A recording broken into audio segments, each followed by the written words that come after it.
So I've completed my prep already for the soup.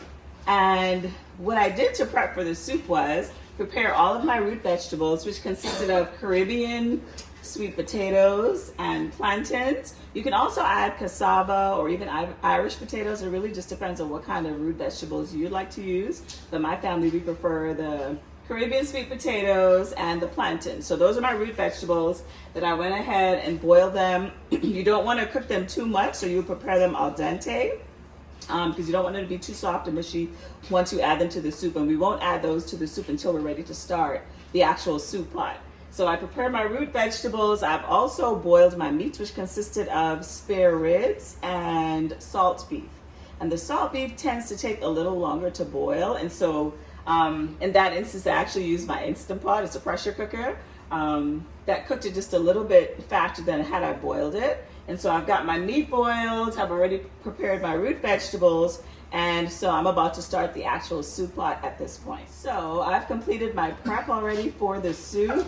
And what I did to prep for the soup was prepare all of my root vegetables, which consisted of Caribbean sweet potatoes and plantains. You can also add cassava or even Irish potatoes. It really just depends on what kind of root vegetables you'd like to use. But my family, we prefer the Caribbean sweet potatoes and the plantains. So those are my root vegetables that I went ahead and boiled them. You don't want to cook them too much, so you prepare them al dente because you don't want them to be too soft and mushy once you add them to the soup. And we won't add those to the soup until we're ready to start the actual soup pot.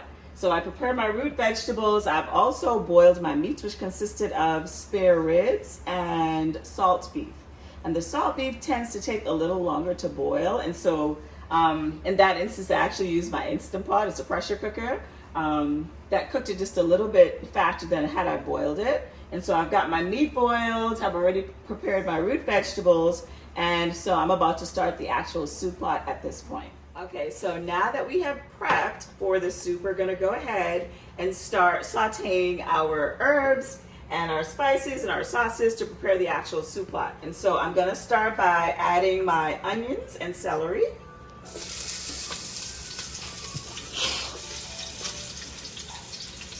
So we're gonna just saute down the onions and celery. You know, you can decide how big you want to chop it. My family, we love vegetables, so we don't mind if you can kind of still, you know, get a little taste for the vegetables as you eat the soup. So let me grab these all and put them in there. So we're gonna saute these down for about 2 minutes or so. You don't want to cook them until they're totally wilted, but you just want to get a nice flavor. We want to get the flavor into the soup, starting with these herbs. So we have our onions and celery, which are pretty staple in Bahamian, in the Bahamian culture. I think almost every dish we cook with, we start with onions and celery.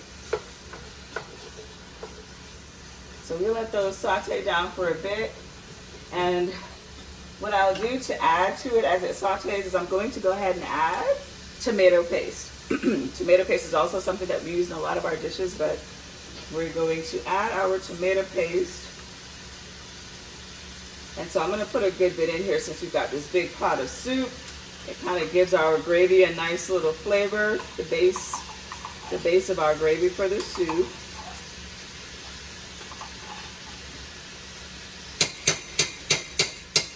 And you can use any brand of tomato paste. It doesn't have to be Goya. Goya is a Caribbean brand, I think, actually.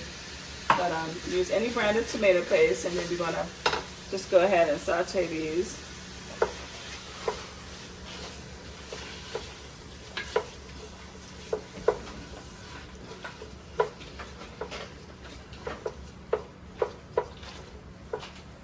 Turn it up just a little bit.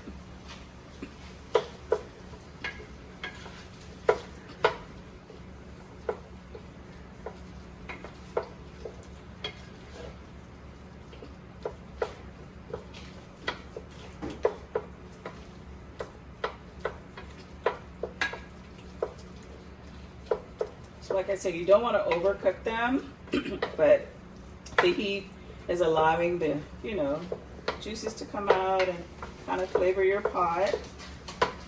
And so now what I'm going to do is I'm going to add my dried pigeon peas, and I'm going to add an entire can dried pigeon peas.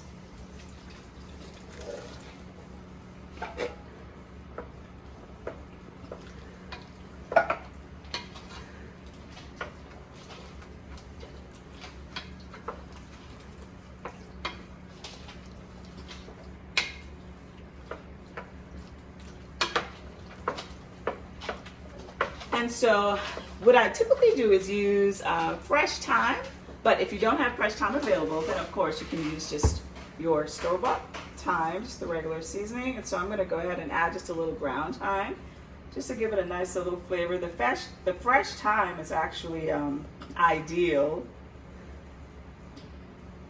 but this can also work. So that gives it a really nice flavor as well. Gonna add our fresh thyme.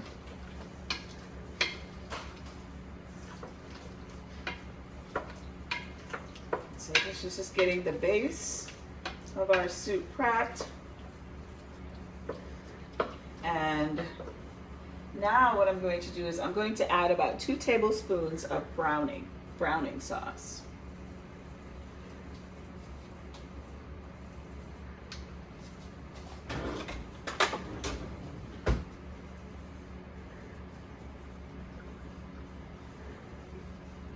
The browning sauce also adds to the flavor, but it also gives the soup a nice caramelized color. So this is where you get that nice rich color that you'll see at the end of the soup. Gives it a really pretty rich brown flavor and color.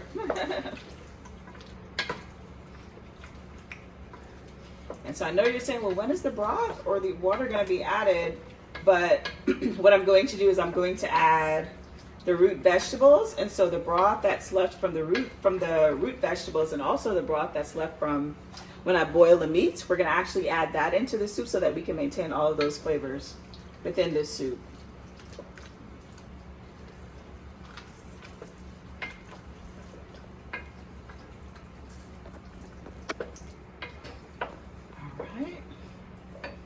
All right, guys, so now we're going to prepare our dough for the soup. In some Caribbean cultures, it's called dumplings, but in the Bahamian culture, we call it dough. So for the dough, you only need 2 ingredients. That's your flour and your water. And so I'm going to add the flour, and you have to get your hands dirty for this part because you want to make sure that you're getting the right consistency for the dough. So I'm going to add my flour and water. And once I've added the flour and water, and you want to make sure that that flour absorbs all the water that you have in the pan. And then once you make sure you get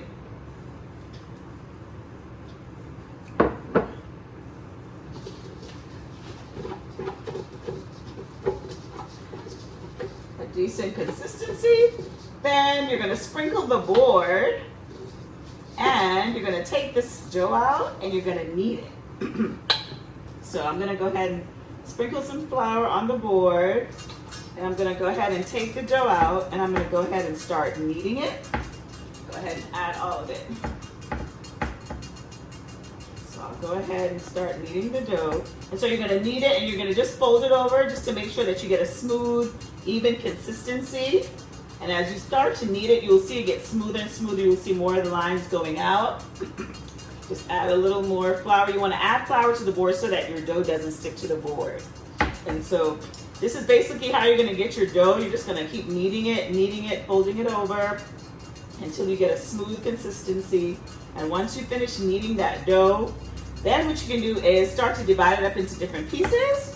And you can add different shapes, and then you're going to drop it into the soup. And remember, our soup is now simmering now that we've added everything to it. So this is one of the last things that you're going to add to the soup because it does not take very long to actually cook. And so I just put this little part in here so that you can see how to knead it. But what I've done is I've already prepared some different shapes for the soup. And so we typically do different shapes for the dough. When I was a little girl, my grandmother would always do the balls. I love the balls as a little girl, and so she'd always include balls for me. You can do spirals, you can flatten it out for people who don't like that thicker, condensed, that thicker, denser feel of the dough when they're eating. And so we have all these different shapes that you can do. So what I'm gonna do is take these and I'm gonna go ahead and start dropping them into our soup. All right, here we go.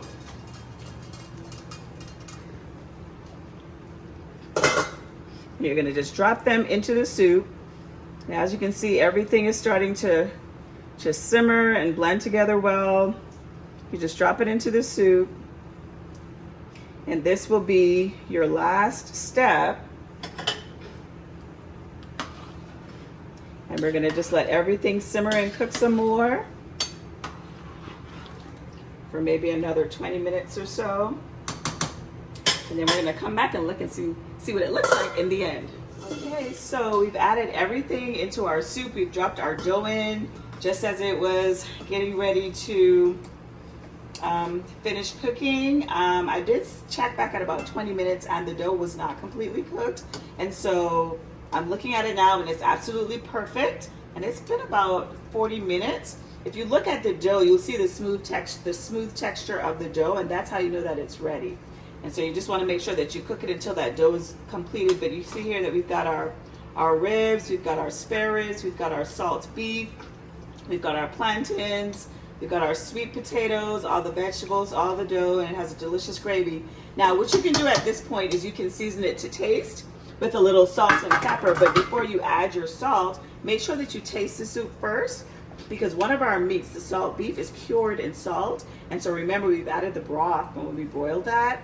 And additionally, it's also simmered some more, and so it's released some more salt seasoning into the soup. So be careful with the salt. You want to taste it before you add the salt, and then you want to add just a little pepper. So you're going to add just a little salt and pepper. I've already tasted the soup, so I know about how much salt I want to add, and I don't go very heavy on salt for my own reason, but you can season it to taste. And so this is your finished product. This is your soup, your pea soup and dough, your Bahamian pea soup and dough. Absolutely hearty, delicious, lots of protein, delicious. So thank you. Enjoy.